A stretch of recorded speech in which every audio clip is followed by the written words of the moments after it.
Hello guys, welcome to my new vlog. तपाईँहरू सन्चै आरामै हुनुहुन्छ होला। म पनि एकदमै सन्चै आरामै छु। आज चाहिँ हामी चाहिँ यसो घर सरसफाइ गर्ने कार्यक्रममा लागिरहेछौँ होइन। घरको हालत चाहिँ यस्तो छ है, यस्तो यो लुगा सबै मिलाउनु छ।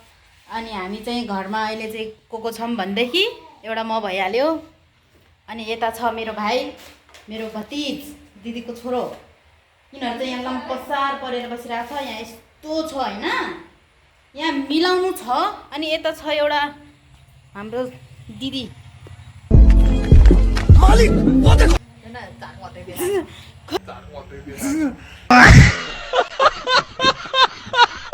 जागे लगाएर गाइस घामले टल्केर यहाँ मलाई नै देखिन्न कि घाम यस्तो चर्किरहेछ होइन। त्यही भएर केही देखेकै छैन कि। अनि यहाँ यस्तो बेहाल बेजोग जिन्दगी चलिरहेछ रे हाम्रो होइन। बनाएको 3 वर्ष भइसक्यो। 3 वर्षमा बल्ल बस्न ला, बल्ल सफा गर्न।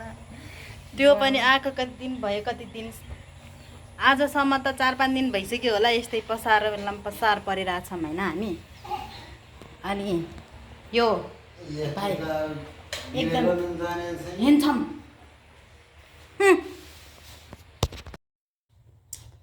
यो सबै सानो बाबुको कपडाहरू होइन। म चाहिँ कपडाहरू यसो पट्टाउँछु, पट्टाएर म घरमा राख्ने हो, यहाँ लोबेटको घरमा।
फाइनली गाइज मैले सफा गरेर पनि भ्याइसकेँ होइन। कस्तो पसिना पसिना भयो, एकदम गर्मी छ कि।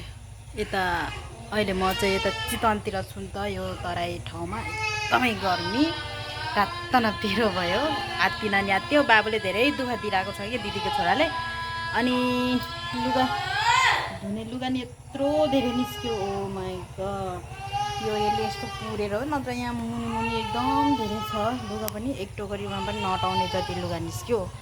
अनि फोहोर पनि यहाँ यत्रो धेरै निस्क्यो, 2 बोरा फोहोर। रुको रुन हुन्न नि ज्ञानी भएर बस्नुपर्छ मम्मुलाई दुःख दिनुहुन्न नि क्युट बेबी भएपछि कति क्युट है क्युट होइन हो भन्देऊ न हो भन्देऊ न ओहो घाम घाम डुब्न लाग्यो अब घरको काम सबै भ्याएपछि यता अर्को सिँगै काम महाराजालाई हेर्नु पर्यो सुत्न पनि मान्दैन खेल्नु पनि मान्दैन कति गुड जब पाइरहेको छु मैले होइन न सुत्न पाउँछ न काम गर्न पाउँछ कसरी हेरेको हौ धानबारी सुत्नु पर्छ नि कता जाने कहाँ जाने हो भन त क्युट भएपछि ज्ञानी हुनुपर्छ मेरो छोरो आफ्नो छोरछोरी खेलाउने उमेर दिदीको छोरछोरी खेलाएर हिँड्नु पर्या छ त्यही पनि यस्तो दुखो न सुत्छ न भुइँमा बस्छ न खेल्छ न एक ठाउँमा यस्तरी बसेर लिइरह्यो भने पनि रुन्छ तिमीलाई गर्ने चाहिँ के भन्दैउ त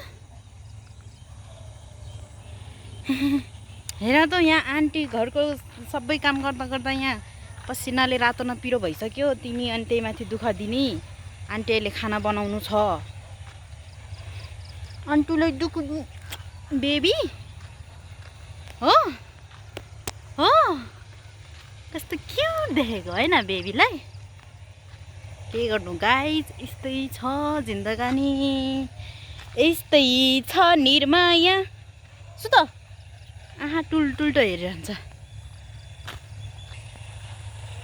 कस्तो राम्रो देखेको घाम डुब्न लागेको यी त अब रात पर्न लाग्यो गाउँघरतिर त मास्तिरतिर त आजभोलि जाडो हुन्छ बेलुका बेलुका तर यता चाहिँ अहिलेसम्म यस्तो गर्मी भइरहेछ यस्तै छ थाकै लागिसक्यो तिर्खा लागिसक्यो पानी पिउने टाइम छैन थकै मार्ने टाइम छैन किनकि यहाँ हाम्रो मालिक साहब हुनुहुन्छ एकैछिन बस्यो कि कराइदिइहाल्छ रुइदिइहाल्छ होइन यस्तो खतरा जब पाछु कि न बस्न पाउँछु न सुत्न पाउँछु न काम गर्न पाउँछु